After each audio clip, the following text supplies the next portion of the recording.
Tired of repetitive tasks eating up your precious time?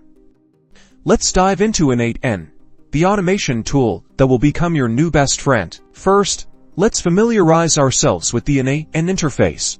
This is your canvas. Think of it as a blank slate where you will visually build your workflows. Every workflow starts with a trigger. Click a trigger. A trigger initiates the automation based on a specific event, like receiving a new email or a scheduled time. Let's choose email as our trigger.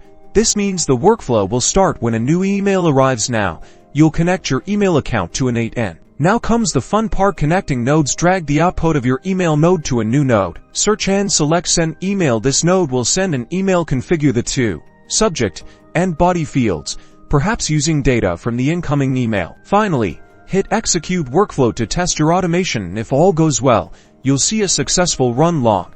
Congratulations, you've built your first N8n workflow. This is just the beginning. With N8n, you can connect hundreds of apps and services to automate almost anything. So, experiment, explore, and unleash the power of automation.